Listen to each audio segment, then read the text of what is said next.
We're delighted to see you here today, and such an international group. Santiago, Chile, Manitoba, Canada, Serbia, England. It's wonderful. We're delighted that you're here. I'm Adrienne Schur. I'm your host, and I'm with Triumph Learning. And today's webinar is Differentiation, Assessment, and Grading, Redefining Fair. So Triumph Learning began as a test prep company, but now is a supplemental curriculum publishing company, and we have print products. So it's now my pleasure to introduce Damian Cooper. He is an independent education consultant. He specializes in helping schools and school districts and teachers across Canada, the U.S., and internationally to improve their instruction and their assessment skills. In his varied career, Damian has been a secondary school teacher of English, special education, drama. He's been a department head, a librarian, a school consultant, and a curriculum developer. He's specialized in student assessment for over 25 years. Damian's international reputation rests on his wide-ranging experience as an educator, his deep understanding of assessment, and his no-nonsense, common-sense approach to what works in schools. Before I turn this over to Damian, I'd like to do a poll to find out what roles we have out there in our audience. So, begin voting by clicking the white circle next to your role.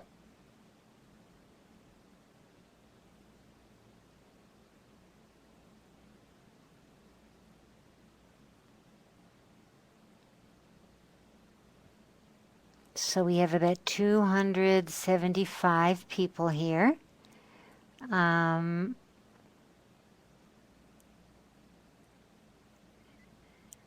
More than half of whom are teachers, or pushing a half.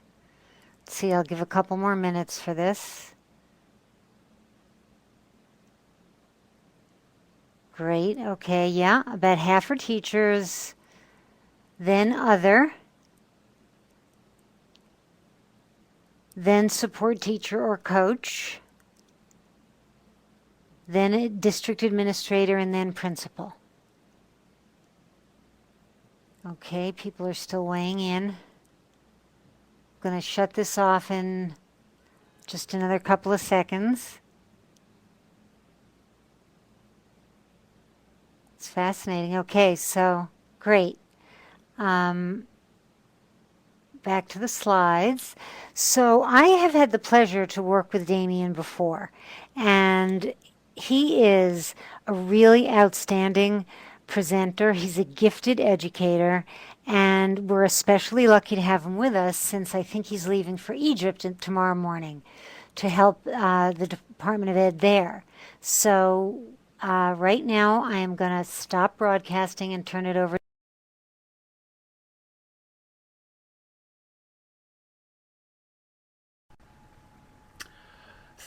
Thank you very much, Adrienne, and thanks to Danielle for her technical support, and I know that will continue.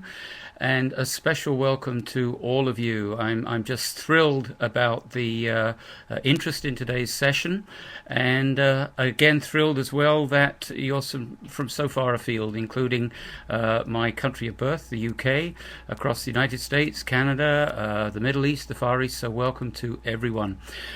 We don't have very long together today, so let's cut to the chase. But also realizing that in a webinar of this length, we really are just skirting the surface. And I invite you certainly, if you wish to go in more deeply to the topic, in my own work, Redefining Fair, published by Solution Tree, there's a wealth of information. So let's jump right in. And before we get into specifics around differentiation, and we need to examine the attitudinal component that really is the foundation for a flexible, differentiated, responsive approach. We first of all have to ask ourselves, what do we believe our mission is as educators? And perhaps we say, well, we believe in education for all, we believe in excellence. But I do find in my own work that while people perhaps say that, there is still largely an adherence to a fairly traditional notion about learners, and that is that kids are born bright, average, or dull, and yes, we work with them, but ultimately achievement is going to be demonstrated normally, such as this graphic represents. We have to ask ourselves, do we truly believe that our mission today is to teach and assess in ways that all children, all students of whatever age, given the best circumstances, given us working as hard as we can, given the students working as hard as they can, that in fact all students can become proficient in the essential learnings. And I'm not saying here that everyone's going to achieve an A in everything. I'm not so naive as to suggest that for one moment. But what I am suggesting is that we need to be committed as educators to ensuring that ever increasing numbers of students do indeed achieve proficiency, which means that we must, come the beginning of a new school year, view students with a clean slate and say, if I do my best and they do their best, they can become proficient. My struggle with this, the fact that I have seen there continue to be perhaps what I would perhaps say a lack of fairness in approaches to education, that too much in education still does tend to sift and sort kids into bright, average, and dull.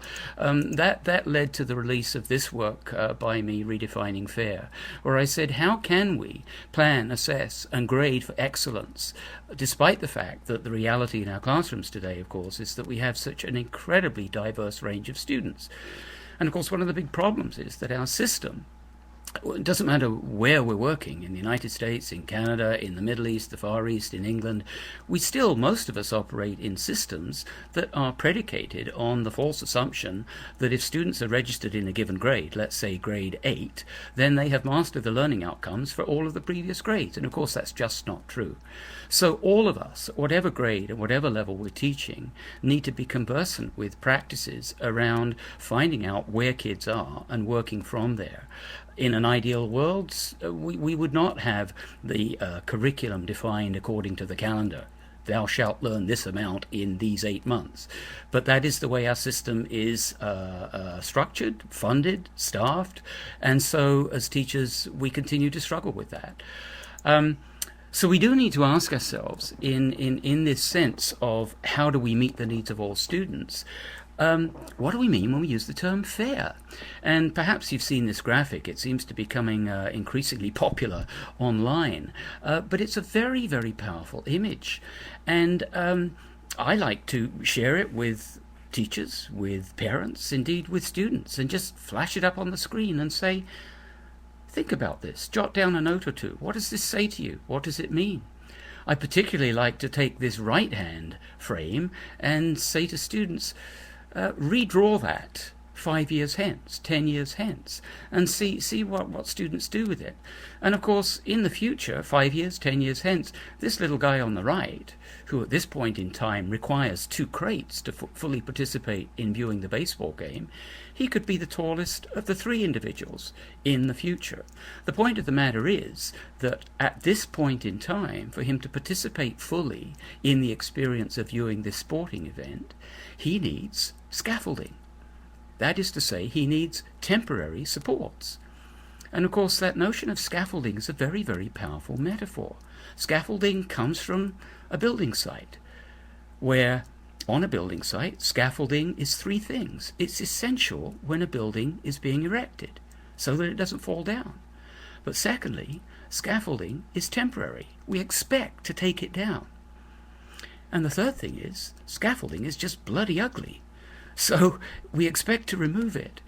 But it serves a critical function, especially during the formative stage of the building going up, for our purposes in education, and the formative stages of learning, where learning is new, it is fragile. And that's where, but we have to ask ourselves,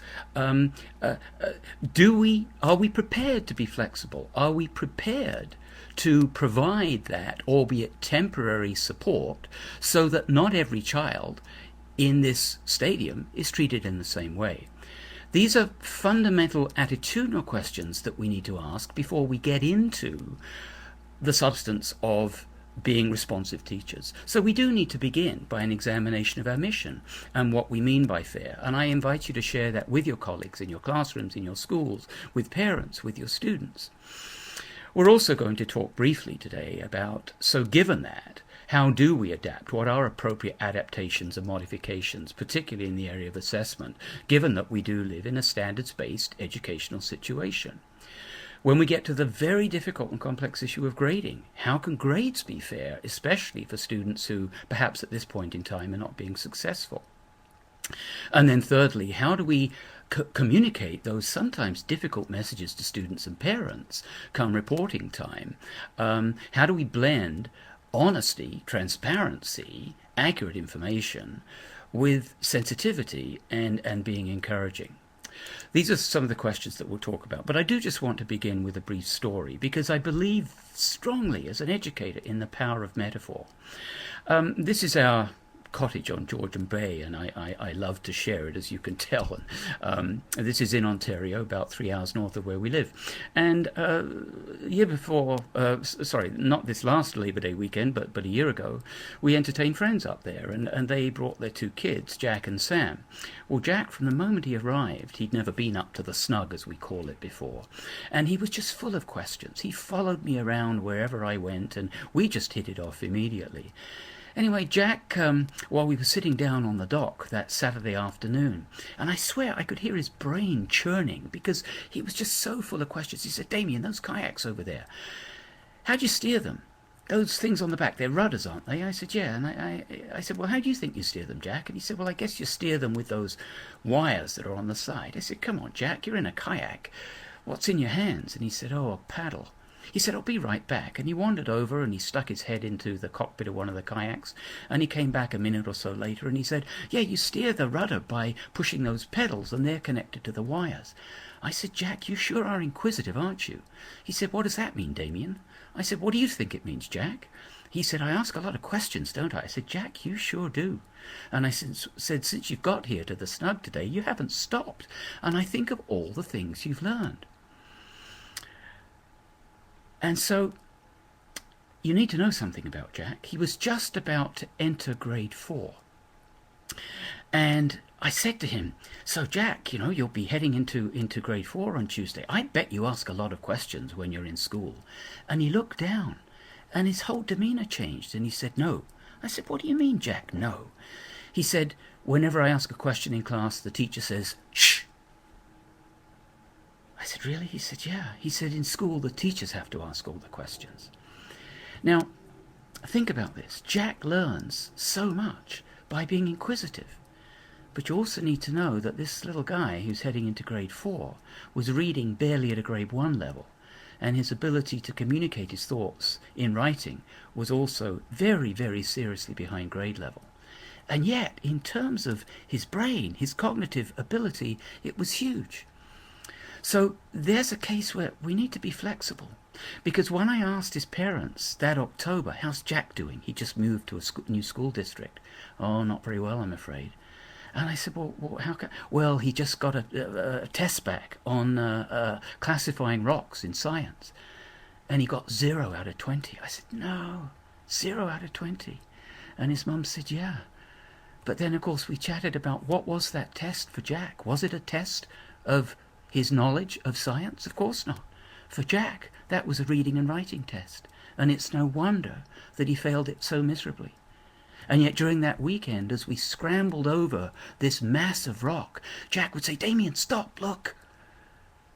This is granite, isn't it?" And isn't this a strip of quartz? How do you think that got there? I said, I don't know, Jack. Let's figure it out. So this is a young boy who is so full of a desire to learn. We are, of course, as human beings, we're sponges. We are just learning machines. But you see, we got to be careful that we don't say, when it comes to Jack, one size fits all. We've got to realize for the Jacks of the world that we have to have a balanced approach to assessment.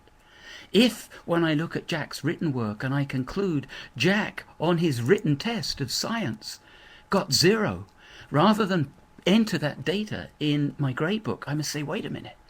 I think Jack knows way more than his test indicated. I'll sit down and I'll chat with him. And of course, when I chat with Jack, I'll determine that he understands, he knows a tremendous amount about rocks and geology. And now, as a teacher gathering assessment evidence, I've got conflicting evidence. So I need to sit down with Jack and put maybe rock samples in front of him and say, Jack, can you classify these rocks? So as teacher, I'm redefining fair by controlling for his reading deficits and his writing deficits and actually examining what his understanding is in the area of science. Do we, as teachers, exercise that kind of flexibility where it's not about one size fits all, but be suspicious when a child like Jack falls flat on his face when presented only with a written prompt? But it comes back to, first of all, what is our attitude? What do we believe? I know this slide's very small print and difficult to read, but this is for very young children. If we want to find out before we start teaching a mathematics unit on sorting and patterning, let's sit down with the children, either one-on-one or with groups of them, with manipulatives in front of us, and interview the children, talk to them, and get them to move pattern blocks around, and so that we can, through a conferencing, through interview, determine their prior knowledge, their prior skill. But that has everything to do with, are we flexible in our approach? Or have we defined fairness as everybody must do the same thing in the same way at the same time? Fundamental questions, ladies and gentlemen, that I pose, as I did just last week in Saskatchewan, working with teachers who are struggling with balancing that need for consistency and meeting standards with the reality of children, of course, who learn in such diverse ways. An example from high school mathematics, where this is a teacher who's working with very hard to serve at-risk kids who are probably not going to go to college or university. They're going to go straight into the workplace. And so Danny, who his family has run a carpentry business and a gardening business for years, and so Danny makes sure that his performance tasks in mathematics, wherever possible, replicate real-life assessments, where Danny's kids at the end of a unit in geometry, they have to synthesize their learning by dressing up in shirt and tie, working as companies and working in groups of 3, presenting their proposals to Mr. Carmoli as a customer to try and get him to go with their proposal to build a pergola or to build a storage shed. And of course, in this situation, the kids hardly even realize they're doing mathematics. And not only are they synthesizing their mathematics knowledge and understanding, but they're also learning how to conduct themselves in an adult-like way, to use the appropriate language of business, etc. So these are approaches representing the very best kinds of approaches, flexibility in terms of assessment, and it does, you'll notice in each of the cases I'm talking about, we're stepping outside of and beyond the notion of the more formal written test, which in many people's eyes, of course, is, well, that represents rigor. Yes, but if it may represent rigor, but if when presented to Jack or to these kids, we end up with invalid data, what's the point? A little example here, again, in mathematics. Not only is this authentic, but this is open-ended problem solving, where kids have been learning about surface area, and the kids are presented with this problem, whereby they've been selling aquariums of this size, and they've got a shipment of much larger aquariums that have just come in to their store. And the kids have to figure out, what do we charge for these new larger aquariums? And this is from Redefining Fair, page 93. And And as I was sitting in, listening with the kids as they were problem solving, and I said, well, wait a minute, I'm looking at the work you've done, and you seem to have different answers for what you should charge for these new aquariums. And one of the students said to me, well, yes, Mr. Cooper, because it depends whether you use the formula for surface area or volume to decide what to charge for the new larger aquarium. And I said, well, yes, but this is mathematics. One answer's got to be right, the other's wrong. To which another of the students said, no, Mr. Cooper, you don't understand. It depends on whether you're the customer, in which case you want the lower price, or you're the shop owner, in which case you want to charge the higher price. So depending on who you are, you'd use the formula for surface area or volume to calculate what to charge. I mean, this, ladies and gentlemen, is authentic problem solving. That kids, they just lap it up. They're just engaged in this kind of learning. And furthermore, the students who were working together in these groups of 4 to solve these problems, these students were grouped not homogeneously by ability, but heterogeneously, so that those who had been doing well in mathematics were supporting those who weren't doing so well, and yet the different suggestions were just as likely to come from the kids who were struggling. But some of them had some business sense, so they said, hey, I get this. So once again, authentic assessment where we step outside the box. It's not just about the written test, and it's about the kids who perhaps are not going to be successful in more traditional forms of assessment, but can in fact thrive when we perhaps break out of the mold a little bit. And some people will say to me, yes, but Damian, some of these tasks, okay, my bright kids will be able to do this open-ended problem solving. My bright kids will be able to figure out whether to use surface area or volume, but my kids who struggle wouldn't. Ladies and gentlemen, just not true. I say, have you tried? Have you tried challenging at a higher level the kids who you tell me are your struggling kids? Because, of course, we need to remember what Lev Vygotsky said years and years ago.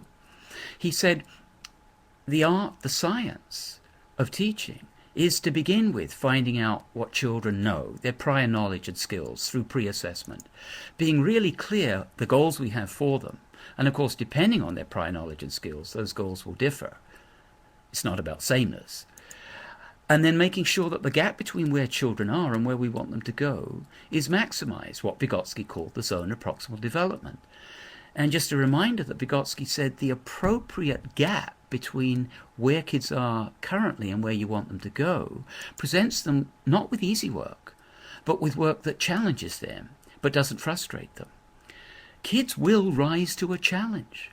In my experience of teaching thousands of hard-to-serve kids, they don't want easy work. But if they find that the work is meaningfully challenging, they will rise to it. Think about today's video games. The kids don't buy them, download them because they're easy. They like a challenge. But the point of the matter is, when they download a new video game and they don't know how to play it, they don't fumble through it independently. They immediately go to social networking. They go online, they speak on their smartphone, and they problem solve in a social context with their peers and end up in a couple of minutes playing that game at the most sophisticated level. So these, we need to remind ourselves that challenging learning is indeed engaging for kids. But we sometimes need to just set our predispositions aside at the door and say, well, maybe they'll surprise me in terms of what they can do.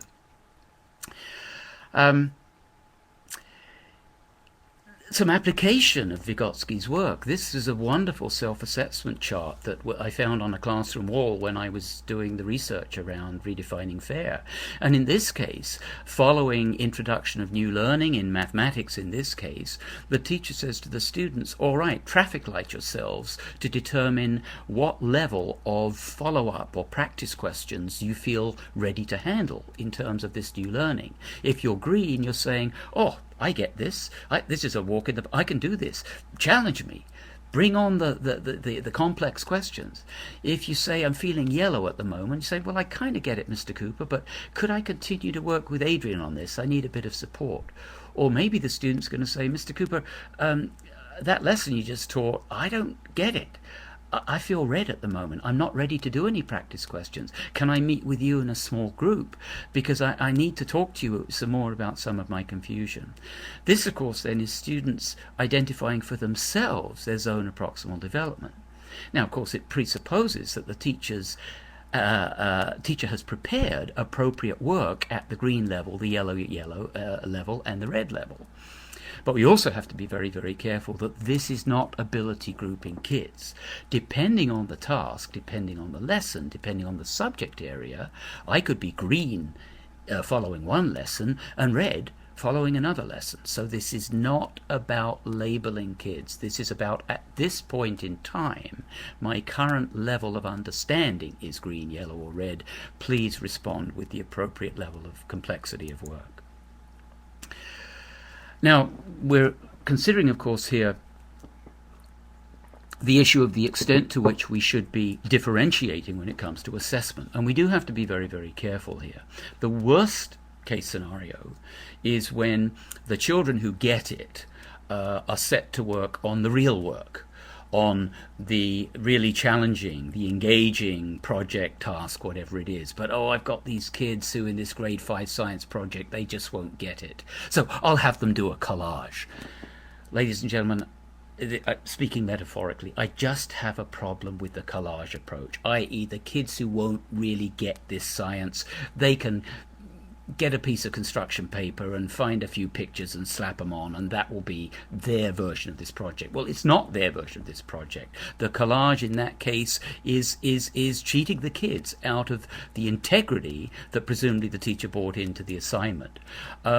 So what teachers need to do, of course, according to the wonderful work of Carol Tomlinson in this area, is to, all right, in my grade 5 class, a grade 5 science class, I'm going to design a task. Let's say it's a task where they're learning about life science, the human body. I want the standards indicate students are going to understand how the different body systems are interconnected, and they're going to demonstrate skills of research, organization, and communication, etc.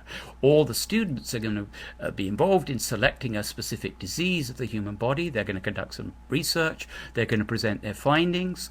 But what I'm going to do is make sure that the task, even though the task is addressing these standards, I will tier the task at different levels.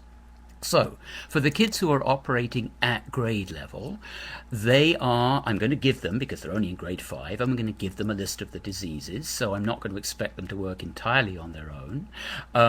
They're going to be given some templates to guide them through the inquiry process. I don't expect them at 10 years of age to be able to know all of that by themselves. They can work with a partner or on their own, and they'll do the work. But now I've got some kids who are really going to struggle with that. So for them, I take the same task, I address the same standards, but the students are going to work directly under my supervision. They're going to work in a group with me. I'm going to model what I want them to do using a disease that I have chosen. I'm going to take them through each of the steps in the research process, make sure they've understood it, and then see if they can replicate that stage independently. So think back to our little image of the boys watching the baseball game. I'm scaffolding the task for those students. Later in the year, they may be able to manage the task as I have designed it, but at this point in time, they need the support. And then I've got some other kids in my class who, frankly, they can fly solo on this. They don't need me. They don't need even the amount of structure that I had built in to the task as initially designed. So I'm going to take away some of that structure. I'm going to free them up. I'm going to say, go fly with it. And so this is about designing our assessments with our own class in mind, recognizing that at this point in time, students are ready for different levels of scaffolding in terms of the independence of the task, etc.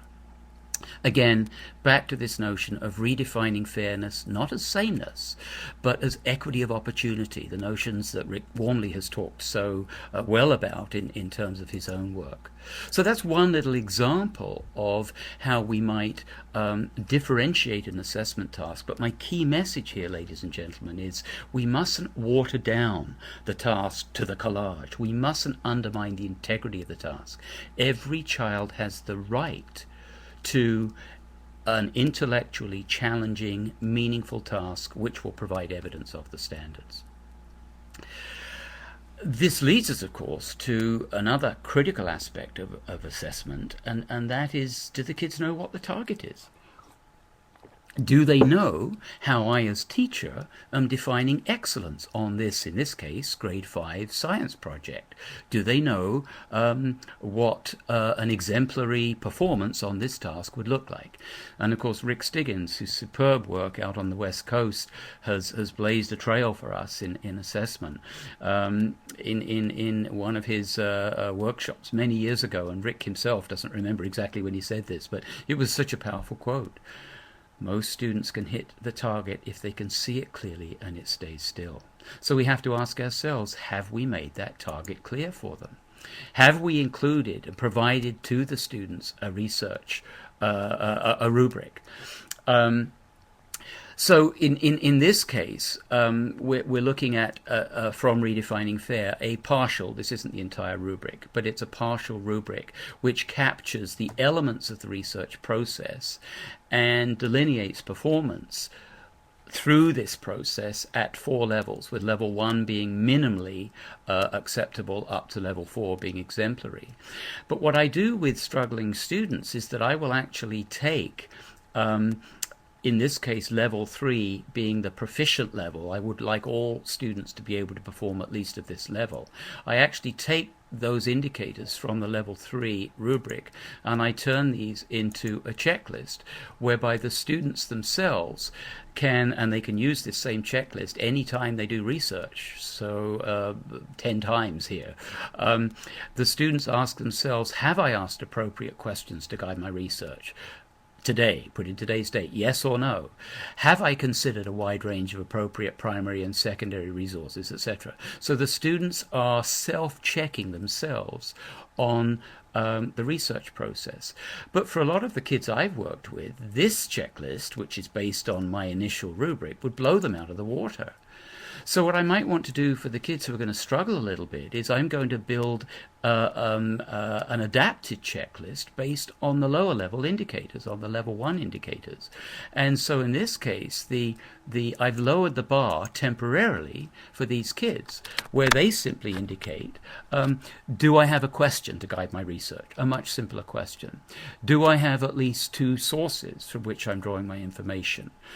Now, ultimately, of course, I hope that the students will be able to progress to the more sophisticated, if you like, at grade level checklist. Now, we have to be careful here because the extent to which we modify or adapt the checklist is going to depend on the students we have in the class. The terminology does vary from state to state, province to province, country to country. But the fact that this says it's an adapted research rather than a modified checklist suggests that students are still working at grade level. There may be some students for whom they're not going to be able to perform even at this level, so I would actually have to modify it, as would be the case for Jack, for example. And in that case, the checklist is going to address standards from perhaps a lower grade level. So we do need to be careful about the extent to which we are adapting and or modifying our assessment methods. All right, so we need to talk about grading. And I do so somewhat reluctantly. You can probably tell by the tone of my voice. I defer certainly in areas of grading to my dear friend and colleague Ken O'Connor, who I'm sure many of you know, international expert in the area of grading, and he and I do work closely together. But there is, of course, a significant section in my book, Redefining Fair, on grading, and we must talk about it. And it's a very, very difficult problem, because on the one hand, as I'm suggesting to you, grades must be characterized by consistency. We need to have consistent standards. We can't change the rubric all over the place for my struggling kids. More on that in a moment. So grades have to blend consistency. From my point of view, an A must mean an A must mean an A. We don't say, well, an A for my struggling students doesn't mean they've got it or they've achieved, but it means they're trying hard. No. An A means an A means an A. It means the student has met the performance standard at an exemplary level. But we have to blend that with the issue of professional judgment. That is to say, in the case of a student like Jack, who we heard earlier, say, wait a minute, that failing grade on Jack's science test is plain and simply erroneous. So I now need to go to my professional judgment and say, well, what went wrong there? Well, of course, for Jack in that case, it wasn't a science test at all. It was a language arts test. So that's the professional judgment coming in and saying the computer-generated score, perhaps for Jack, is in error. And so that's what I mean when we need to blend those two perhaps somewhat apparently contradictory concepts. But let's take a bit of a step back. Again, this is a direct quote from a teacher who was very, very discouraged when I was researching Redefining Fair. You can perhaps relate to this as a teacher. Maybe you can relate to this as a parent. And there this teacher said, I feel so badly for kids as report card time comes. They came into my class in September with so many gaps. They worked hard. I worked hard. They made all kinds of progress, but then in terms of when they get the report card grades, they've only got C's or D's. And yet they began with F's. That doesn't seem fair. That's discouraging for me, discouraging for them. Well, absolutely it is. And of course, this is a case where, as is often the case on report cards, those letter grades represent achievement at a moment in time. And while in September, the beginning of the year, the students were achieving at an F level, they're now achieving at a C or a D level. Doesn't sound great compared to the kids who are getting A's, and yet it's a pretty significant accomplishment. But what we need to ask ourselves when it comes to grading, particularly for kids who are struggling or for kids who are high achievers, what do our percentage or letter grades represent? Are they measures of achievement, as was the case with that slide previously, or are they measures of progress? That is to say, how far a child has progressed towards the point we hope they'll get to, proficiency. Measure of progress then is a measure of how close has the student moved towards the destination, or is it a measure of growth in terms of where did they start, where are they now? And of course, in each of progress and growth, we need critically to have at least two frequency points, two data points, a pre and a post. And yet for the kids who get those A's, so often, of course, they came into your classroom perhaps achieving at an A level. They got an A on the progress report. They got an A at the final report. They really haven't worked very hard at all. You perhaps haven't had to work very hard for them or with them. And yet everyone's thrilled because they've got the A's. Ladies and gentlemen, these are really, really fundamental issues we have to get at, because so much of what we do in school, of a grading and reporting nature, really only favours the kids who are already the high achievers.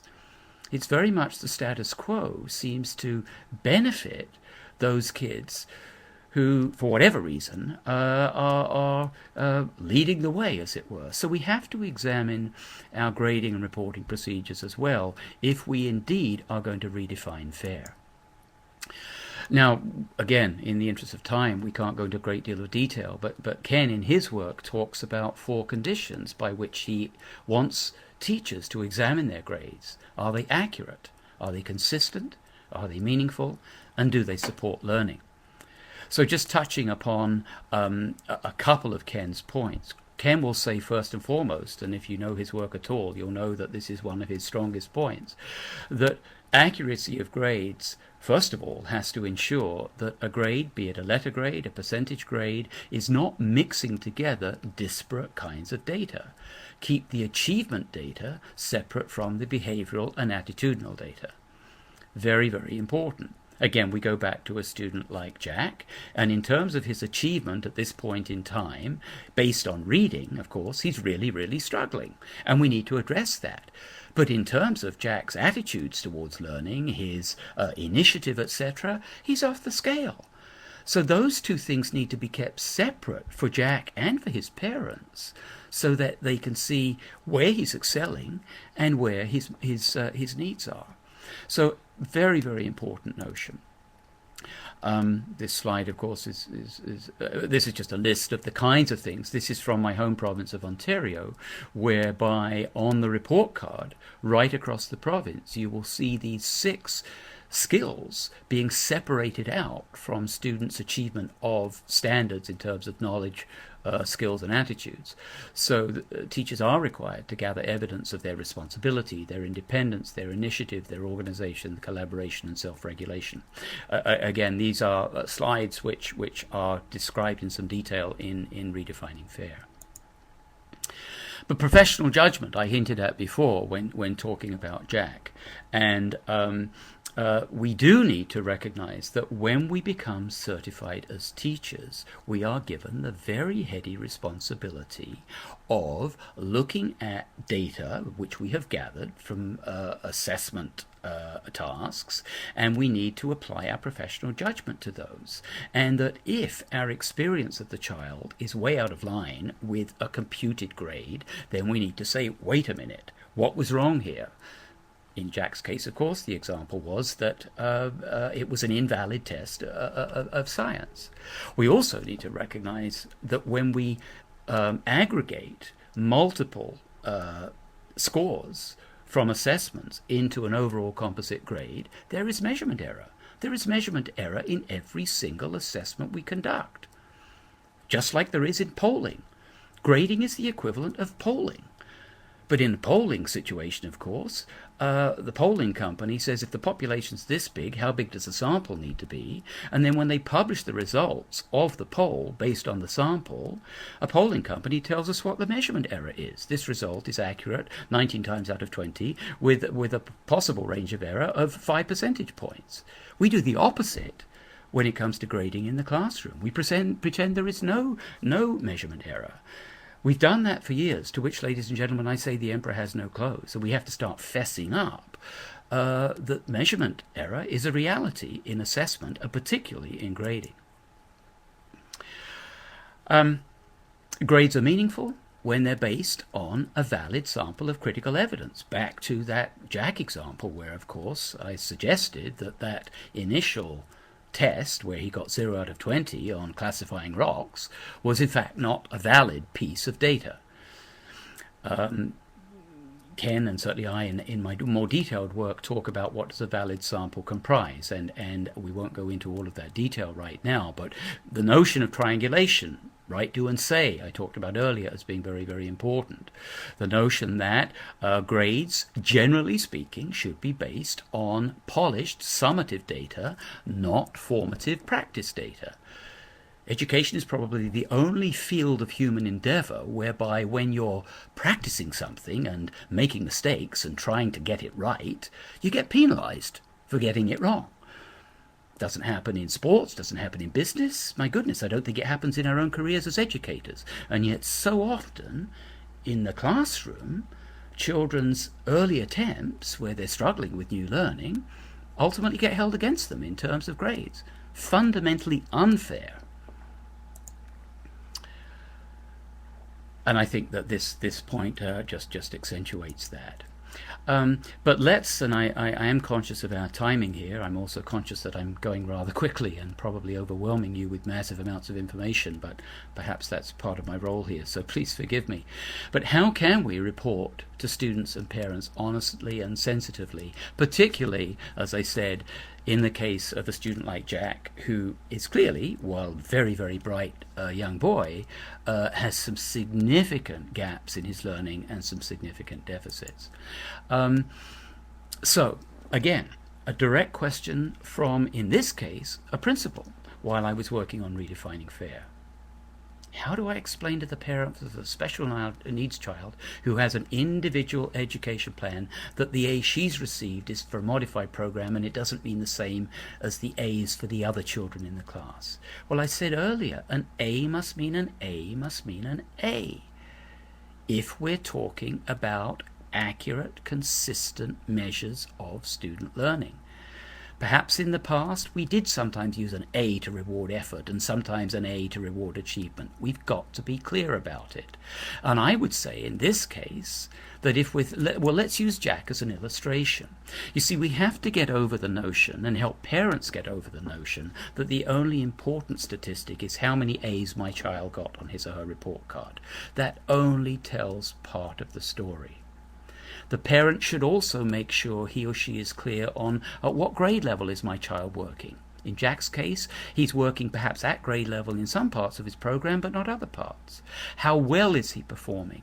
To what extent do those grades represent the student working independently, or to what extent is the student dependent on others for success? Because ultimately, of course, a student has to be able to perform without the parent or anyone else's support.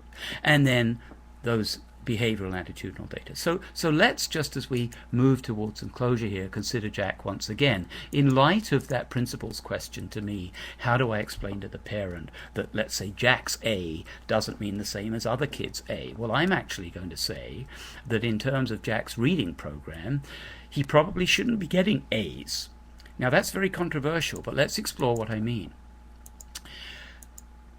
I've told you that Jack was registered in grade 4 that September. The teacher determined early on in the year that Jack couldn't read the at grade level materials. In fact, he couldn't read grade 3 text or even grade 2 text. But when she presented Jack with a grade 1 reader, he was able to begin to interact with that text. So at this point in time, let's say on a 4-level rubric, with 1 being low and 4 being high, Jack is perhaps performing in his pre-assessment at a level 1 on the grade 1 materials.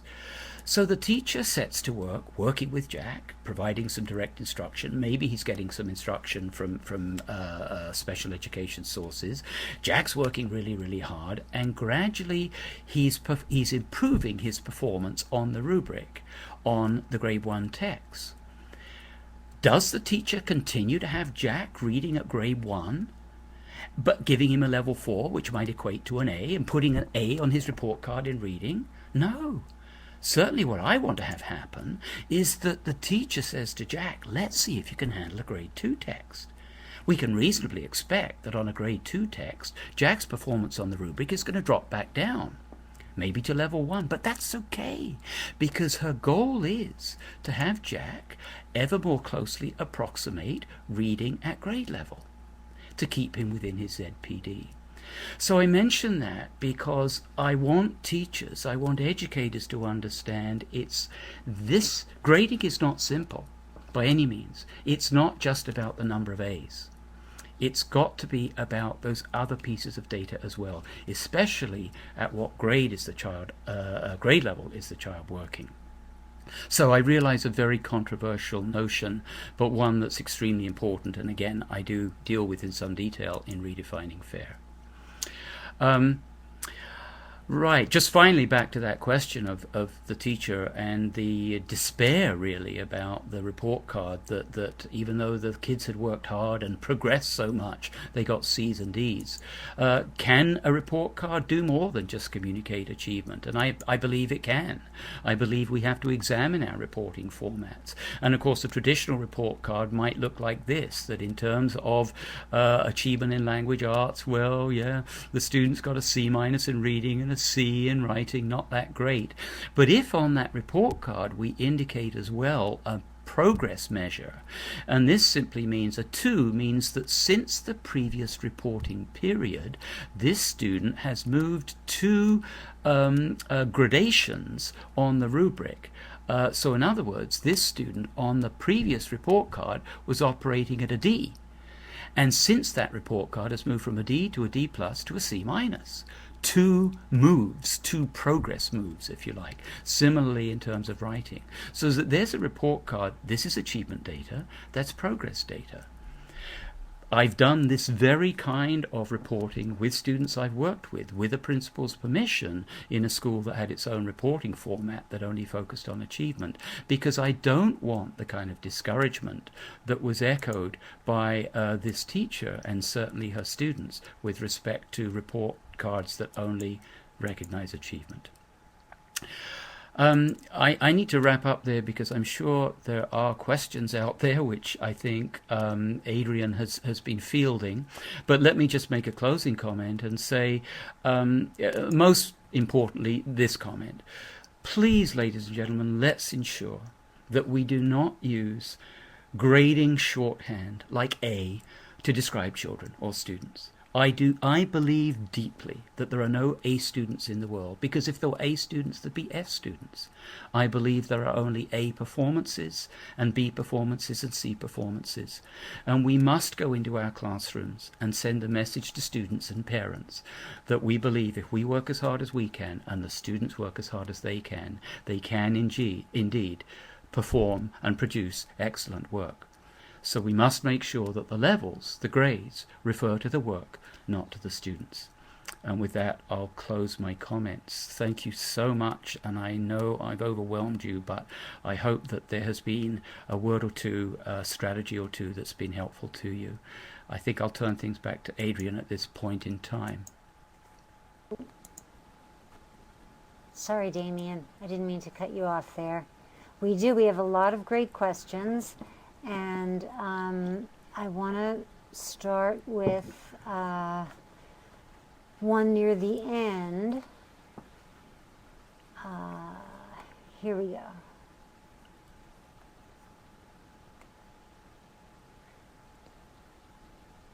So there are two there. Okay, I lost the question. It was there, Adrian, I'm and now sorry. it's gone. Okay, hang on. Let me.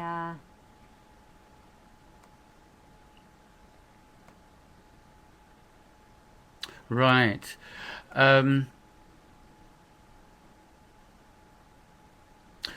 Okay, in terms of the growth, progress, or achievement, my main point was that typically report cards reflect only achievement. And what I was suggesting is that in the case of students who perhaps their achievement, C, D, is nothing to celebrate, if in fact those students began achieving at a failing level, then in fact they have progressed a long way. So I advocated one possible reporting format that recognized not only the achievement, but how far they had moved from the previous reporting period. So that's what I want to capture. I want to capture that the improvement over time that has occurred particularly needs to be captured and reported for students who are struggling. And the notion of effort, I really, you'll see in the slides if you take the time to look at them on your own subsequently, I don't want to go with the notion of effort. I want to talk about identifiable learning skills, attitudes, and that list that I briefly shared with you from Ontario that included organization, initiative, participation, etc. Those are not abstract at all. And in fact, if you take the time to look at that slide, you will see that under each of those, there are truly definable, observable indicators as to what does initiative look like, sound like in the classroom. And in fact, that blue list of 6 you will see in many Ontario classrooms up on the wall, and teachers will highlight one or more of those learning skills for a given lesson. Okay, here's another question.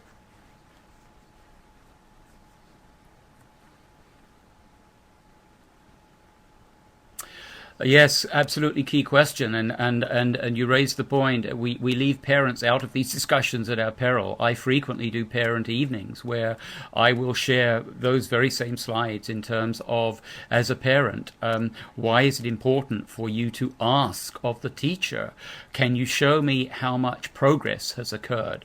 It is human nature to look at comparisons, but people like Ken O'Connor and I are committed to a daunting mission, but to move people away from a fixation with comparison, one student against another, and instead asking at what level is my child performing on, for example, a 4-point performance scale.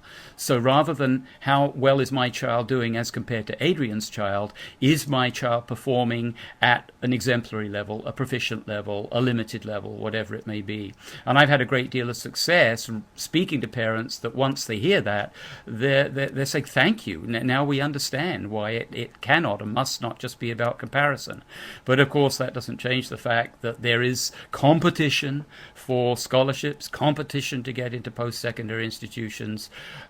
This is a massive job that we have had and continue to have. Okay, Damian, I'm going to display one more question, and then the rest of them I'll put on our discussion board, and maybe you'll go on there and tackle some of them. Of course, certainly. Oh, no, sorry, this is going a little funky. Okay, which one are we going Here, with? can you see this one? Shouldn't administrators, teachers, and parents begin with the I assumption? don't have any question in front of me. Oh, No, we did that one. Hang on, Nope. let me see if I can post this one again. There you go.